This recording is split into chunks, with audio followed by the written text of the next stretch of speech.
culta, sábia, Aham. ignorância. Essa é uma ignorância não porque você nunca leu nada, não pensa em porra nenhuma, né? Mas sim porque você foi um pouco além daquilo que normalmente se vai e, portanto, você percebe que quase nada fica de pé. E quando você adentra esse terreno que você falou aí de várias narrativas, você não usou a palavra, mas estava falando disso, né? Tem narrativa disso, narrativa daquilo. No mundo que a gente vive hoje, então, esse efeito é maior ainda. Porque, como você bem disse, você tinha uma marca que você considerava portadora de credibilidade, aí vai alguém que aparentemente tem repertório e credibilidade, põe em dúvida aquilo, né? Aí você começa a olhar, por exemplo, no jornalismo em geral, viés para cá, viés para lá, na forma de tratar as coisas, né? E só que aí quando você vai atrás para a filosofia, isso é uma coisa que a filosofia ajuda muito. Eu lembro da minha primeira aula na USP, em filosofia, que o professor falou, eu nunca esqueço disso, que ele falou basicamente, mais ou menos o seguinte, ele falava para todo mundo, né? Não só para minha turma, naquele ano. Vocês não estão aqui para achar nada, não estão aqui para ter opinião nenhuma. Qualquer coisa que vocês pensarem, alguém, muita gente já pensou antes de você muito melhor. Calha a boca e leia os clássicos. Da filosofia, no caso, né? Então, a filosofia, por exemplo, nesse assunto que você citou sobre um fala A, o outro fala menos A, a filosofia grega já sabe disso há 2.500 anos. Que ninguém sabe onde a verdade está. Ninguém sabe. Porra. Inclusive, na democracia ateniense, que os caras inventaram esse negócio, até onde se sabe, menos ainda. Porque fora da democracia, como só alguns falam, então você até pode ter uma ilusão de que sabe onde está. Quando muitos começam a falar, aí você percebe que ninguém sabe onde está. Sim. Entendeu? Então, esse é um problema clássico da filosofia. O homem é a medida de todas as coisas, como dizia Protágoras, o sofista, ou existe de fato alguma coisa que não seja pensado? Será que as vacas, se as vacas tivessem deuses, os deuses teriam cara de vacas? Quer dizer, entende? Então, isso é um problema que está rolando aí há muito tempo. E assim, vamos lá, existe sabedoria, então, em ser um cara, em ser uma pessoa, um ser humano que tem muitas dúvidas? Acabou a pergunta? É. Acabou? Não, porque eu tive a impressão que você ia continuar a falar. Se existe. Porque, ó, se a gente tá falando que à medida que Sócrates, que era um cara foda, no fim ele conclui que, porra, só sei que nada sei. Quanto mais sei, mais sei verdade. que nada sei. Quanto mais sei, mais sei que nada sei. Então, não dá pra gente dizer que esse cara é um estúpido, né? Esse cara era extremamente sábio. Inclusive foi condenado à morte por isso. Isso, um veneninho, né? Então, assim, isso significa que quanto mais a gente pensa e quanto mais a gente busca sabedoria, maior é a sensação de ser ignorante, no fim das contas. Então, existe sabedoria nessa sensação, porque é uma sensação que nada sabe, porque sabe pra caralho, no fim das contas. É por isso que a gente chama de ignorância sábia, né? Douta ignorância, porque não é propriamente uma ignorância no sentido de que ela é função e é efeito de um repertório vastíssimo. Né? Então, por isso que não é exatamente ignorância, mas é ignorância pelo fato de você tentar vários caminhos e ler sobre pessoas mais inteligentes que você, que tentaram vários caminhos, e perceber que há sempre uma falha aqui, uma falha ali, você tem uma teoria acima, você de repente você conhece uma outra que é assado, e nesse meio tempo tem toda a área, você citou Santo Agostinho aí, tem toda a área em que você associa o conhecimento do comportamento humano, da natureza humana, que reflui sobre a percepção de como é difícil você saber se alguma coisa é verdade ou não, né? Então, essa sabedoria, ela pressupõe o fato de que você fracassou muitas vezes tentando saber as coisas, né? Você bateu com a cara na parede várias vezes e, portanto, há sabedoria nisso sim. Aham.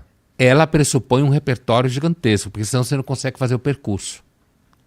Entende? E ter um repertório gigantesco não significa que você vai amanhã ler 150 livros. É você, de fato, procurar repertório, procurar fonte, começando sabendo que você nunca vai conseguir saber tudo, né? E que tem muita coisa que você nunca vai alcançar. Mas quando você começa a ter tesão pelo fato de saber que tem muita coisa que você não vai conseguir saber, então talvez você esteja chegando nessa douta ignorância aí. Dá para um cara desse ser uma pessoa orgulhosa, no sentido mais básico mesmo? Assim, o cara, ele é um cara que se coloca num patamar acima das outras pessoas, mesmo sabendo que ele... Se é que ele sabe, se é que... Bom, supõe que sim, né? Percebe que ele não sabe tudo. Ou que ele alcançou o patamar de perceber o tanto que ele falta saber, né? O orgulho passa por esse cara aí ou... Passa. Olha, duas coisas. Primeiro, para mim, especificamente, que chegou na filosofia depois de alguns anos de formação em psicanálise, que eu nunca exerci, porque, graças a Deus, hoje eu vejo claramente que eu não teria nenhuma paciência, né? Mas que estudei e continuei a estudar durante a graduação de filosofia e durante o mestrado, né? Comecei a estudar ainda no segundo ano da faculdade de medicina, quando eu estava lá perdido na medicina. Então eu chego na filosofia sem achar que tudo que nos move está na ordem do consciente e da razão, grosso modo, né? Então, acho que, de repente, você pode ser uma pessoa excepcionalmente orgulhosa e ter vários doutorados e ter lido muitos livros e isso não ter arranhado nem um pouco essa tal vaidade que, na realidade, está vinculada diretamente à seção de vazio. No latim, uma coisa está ligada na outra. Vão, vanidade, vaidade, é tudo a mesma raiz, né? Então, por isso, eu entendo que sim. De forma nenhuma eu acho que alguém que percorre repertório em filosofia ou que tem muitos títulos, seguramente é uma pessoa que seja bem resolvida, que saiba lidar melhor com filhos. Estou dando exemplos clichês, né? Que saiba lidar melhor com amor. Não acho. Acho que você pode saber isso tudo e ser orgulhoso, ser egoísta, porque eu entendo que esses assuntos estão muito mais numa ordem que tem a ver com estrutura psicológica, história da infância. Estou pensando psicanaliticamente aqui, né? A la Freud. Né? Então, acho que sim, você pode. Inclusive, o conhecimento pode ser uma forma através da qual você se defende de não estar em contato com alguma coisa que lhe faria sofrer muito. Da ordem pessoal, de história primitiva, como dizia o Freud, primitiva pessoal. Por outro lado, dentro da filosofia, voltando ao autor que você citou, Santo Agostinho, ele descreve o que ele chama de 3 concupiscências. Né? Melhor tradução para concupiscência do latim talvez seja cobiça. Tá. Ser atraído desmesuradamente por alguma coisa. Ele fala que tem 3 tipos. Tem a da carne, que normalmente se associa a sexo, né? Quando você perde a cabeça por desejo sexual. O Santo Agostinho curtiu por um tempo também, né? O desejo sexual? É famoso, né? Deus me dê a castidade, mas não hoje, pelo menos. O que mostra a sabedoria do cara, né? Sabe muito, Você né? vê que Hoje não, amanhã. O cara sabia do que estava falando, né? Mas a concupiscência da carne também é desejo de poder, desejo de dinheiro, não é só sexo.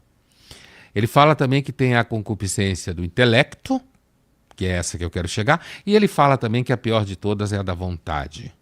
Porque a concupiscência da vontade é a cobiça por você se achar melhor do que é. Ele diz que essa é a pior. Não é a do sexo, como normalmente se pensa. Interessante. A concupiscência intelectualis, do intelecto, é justamente um intelecto que é dominado pelo orgulho e que, portanto, coloca o intelecto a serviço do orgulho pessoal.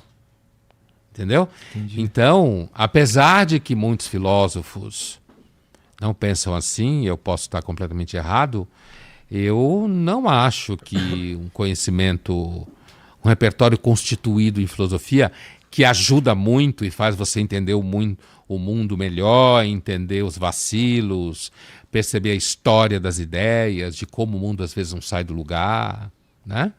Não acho que necessariamente ajude a você resolver determinados problemas, sabe? Não acho, não. Acho que às vezes você dá com burros d'água. Entendi. O orgulho, bom, e a vaidade, eles são... Você diria que assim, ser humilde é o contrário de ser orgulhoso? Então, no primeiro momento mas a humilde, às vezes a gente associa humilde a ser humilhado, a se humilhar. Eu sei que não deve ser isso que você está pensando, mas esse é o primeiro entendimento que normalmente se tem com humilde e se condena, né? E, inclusive qualquer coach picareta por aí, a primeira coisa que ele vai combater em você provavelmente vai ser essa ideia de humildade, apesar que eles andam muito esperto, assimilando o que se fala por aí, de repente tem coach de humildade hoje em dia, né? Mas quando você pensa na humildade como virtude, de fato, a humildade é uma virtude que é um desafio para aqueles que não têm nenhum motivo para ser humilde. É verdade, porque se você tá na merda, não tem... Tá fácil. Se você tá na merda, se você depende dos outros, inclusive, se você precisa de um favor, ou que você, sei lá, se você tá numa posição frágil, ser humilde não pode ser considerado uma virtude, é mais é o que é. É uma condição, É uma né? condição. Na qual você está. Por isso que a humildade é uma virtude que é muito desafiadora para quem teria motivos para não sê-lo, né? As virtudes normalmente têm essa característica, elas crescem em terreno hostil, né? Elas aparecem em terreno hostil. Por isso que não tem virtude teórica, só prática. Não existe ética teórica. Só prática. Isso já dizia o grande Aristóteles. Né? Ética é uma ciência da prática. Sempre. Nenhuma virtude se sustenta em teoria. Você não conhece ninguém que seja honesto teoricamente. Ou corajoso teoricamente. Só na prática. Na Bíblia, a ideia de virtude, ela é Deus espera a virtude dos seres, virtude da humildade dos seres humanos, no sentido de que não se achem melhores do que o próprio Deus. Mas não no sentido que Deus precisa que você seja humilde. Porque o personagem Deus pressupõe a ideia que ele não precisa de nada. Então ele é incondicionado, como se diz em filosofia, incausado, né? Mas porque ser humilde ajuda a você mesmo. A você perceber que, a rigor, o ser humano, nós todos deviam ser humildes porque a gente está fudido. A rigor está todo mundo numa condição de humildade obrigatória, se você pensar em termos ontológicos, como se fala em filosofia, né? Agora, se a humildade é o oposto da vaidade, ela é em grande medida, sim. Porque a vaidade é uma forma de ego inflado, né? É uma forma de negação do vazio, negação da irrelevância. E somos todos, em algum nível, vazios e irrelevantes, né? Então, é muito difícil escapar da vaidade. Por isso que ela é a pior concupiscência. Soberba, como fala o Agostinho. Libido soberba. Porque não é justamente essa posição que a gente seria tentado pela vaidade, que a gente nasce e é ensinado todos os dias a buscar, estar nesse lugar que a gente poderia se envaidecer. Por exemplo, um sucesso do trabalho, sucesso financeiro, ter as coisas de uma forma geral, né? Esse é o lugar que ele naturalmente te tornaria uma pessoa vaidosa, orgulhosa, né? Eu tenho, eu consigo fazer, eu quero, eu posso, eu vou, né? Nesse sentido... Essa frase é boa, hein? Pra colar atrás do caminhão. Sim, eu quero, pois é. Ela é famosa na internet aí também. É famosa na internet? E é justamente... Mas assim, a vida... Vai, não que... Não, eu vou falar da minha experiência. Eu já tive num lugar que eu achei que eu tinha... Que, pô, pronto. Cheguei lá. É isso, tô resolvido. E aí vem a vida te dar um porradão. E tu, caralho, meu irmão. Na verdade, eu sou um merda. Na verdade, assim, eu tenho um puta caminho enorme ainda pra percorrer. E aí, do ponto de vista intelectual, inclusive, né? Quando tu se depara com... Quando você tem uma ideia muito fixada na tua cabeça e, de repente, uma circunstância da vida desconstrói aquilo tudo que você acreditava, né? Então, eu acho a vida muito eficiente em destruir vaidades. Em geral, ela Sem não é? dúvida, sem dúvida. É talvez uma das definições mais claras do efeito que a vida tem sobre nós, né? Total, total. E aí eu suponho que assim, essa busca por esse lugar de em que a gente poderia se envaidecer, ela é talvez, especialmente se você não é se você é um ser humano que não nasceu em berço de ouro nem nada, é o prenúncio de uma porrada da vida que você vai, então, perceber o merda que você é. Pelo menos foi assim comigo, eu olho em volta e é assim com uma galera, né? A vida é muito eficiente em te colocar no teu lugar e te mostrar que você é um merda, no fim É das uma contas. máquina de triturar, muitas vezes. É claro que tem coisas da vida que são ótimas, maravilhosas, né? Antes que alguém que está nos ouvindo ache que é muito inteligente porque sabe que tem coisas boas na vida. É claro que tem coisas boas na vida. Aliás, o fato de ter coisas boas na vida é que faz com que você seja tão vulnerável. Porque você as quer, em algum momento você vai descobrir que não as pode ter, né? Então, por isso você pode, inclusive, sentir esse efeito que você falou aí, de que a vida pode triturar vaidades, o dia a dia. Porque, na verdade, a gente está o tempo inteiro sob efeito da contingência, né? O tempo todo, a contingência, a gente pode até chamar a Madame Contingência, sabe?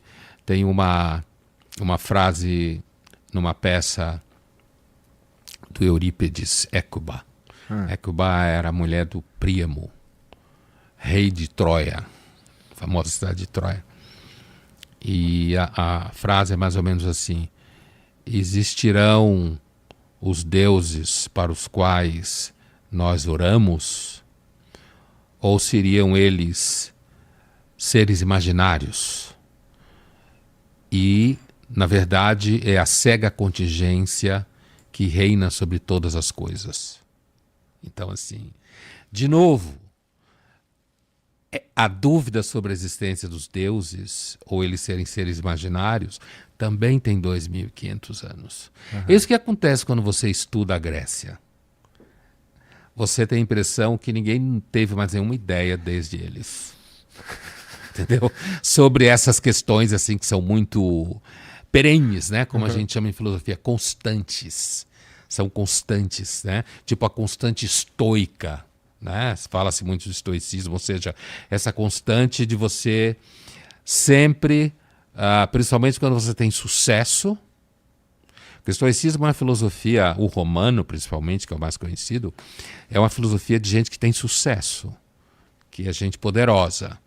Isso eu atestava muito em sala de aula, no tempo que eu dava aula na Casa do Saber, quando a Casa do Saber estava bombando, fazendo muito sucesso, principalmente na primeira década do século XXI e um pouco adiante da segunda década, que era uma escola que tinha normalmente pessoas muito bem financeiramente, porque era cara, né? E o estoicismo encantava muito aquelas pessoas, porque o estoicismo, ele mostra muito para você que, na verdade, você tem controle sobre poucas coisas. E a sabedoria toda é você saber identificar quais são as poucas coisas sobre as quais você tem controle, né? E está sempre sabendo que existe uma regra muito maior, que eles, logos, como eles falavam, que você está submetido a ele é indiferente a você e uma hora você vai para o saco, né? E por isso que o efeito Marco Aurélio, Sêneca, Epiteto também, um escravo que ficou livre, um senador, Sêneca, um César, Marco Aurélio, quer dizer... Esse cara tinha um tempo, né? Notícia urgente. Você ainda não deixou um like, comentou e se inscreveu. Isso é uma vergonha.